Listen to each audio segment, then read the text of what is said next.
আমি আমার জীবনের শেষ প্রতিশ্রুতি দিয়েছি, এই প্রতিশ্রুতি ভঙ্গ করব না। আমি আর নির্বাচনে যাব না, সব দল না আসলে। শেষ কথা আমার, শেষ কথা, ইনশাআল্লাহ। আর যাব না। সর্বদলীয় সরকারের অধীনে নির্বাচনে অংশ না নেয়ার ঘোষণা একদিন আগেই দিয়েছিলেন এরশাদ।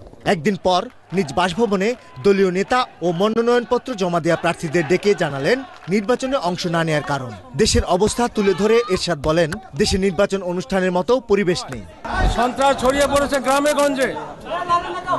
আমরা নিজের এলাকায় যেতে পারি না, কোনো এমপি তার এলাকায় যেতে পারবে না, প্রার্থী যেতে পারবে না। আমার মনে হয় ভোটারের টার্ন আউট হবে 2%। এই অবস্থায় নির্বাচন করা অত্যন্ত কঠিন হবে, সম্ভবও হবে না। নির্বাচন পরিচালনার জন্য 18 নভেম্বর সর্বদলীয় সরকারে যোগ দেয় জাতীয় পার্টির 4 জন মন্ত্রী, 1 জন প্রতিমন্ত্রী আর মন্ত্রী পদমর্যাদায় প্রধানমন্ত্রীর 1 জন উপদেষ্টা। তাদেরকেও পদত্যাগের নির্দেশ দেন এরশাদ। নির্দেশ দিচ্ছি সমস্ত প্রার্থীকে মনোনয়নপত্র প্রত্যাহার করে নাও, মনোনয়নপত্র প্রত্যাহার করে নাও, তোমাদের জীবনকে বিপন্ন করো না। আমার যারা মন্ত্রী আছেন, উপদেষ্টা আছেন, তাদের নির্দেশ দিচ্ছি অবিলম্বে পদত্যাগ করে চলে আসুন। ভারতের পররাষ্ট্র সচিবের সঙ্গে বৈঠক সম্পর্কে তিনি বলেন, তিনি ভারতীয় পররাষ্ট্র সচিবের প্রশ্নের উত্তরে বলেছেন, জামাত শিবির ক্ষমতায় এলে তার কিছু করার নেই। তাহলে ওরা বললেন, তাহলে কি আবার ওই জামাত শিবির আসবে?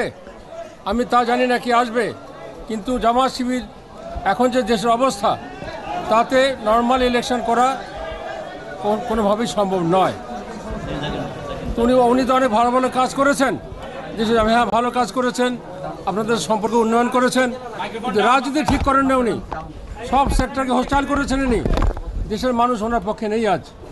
আপনি রাস্তায় যান, 100 লোককে জিজ্ঞাসা করেন, একটা মানুষ ওনার পক্ষে কথা বলবে না, হাসিনার পক্ষে। রাহুল রায়, চ্যানেল আই, ঢাকা।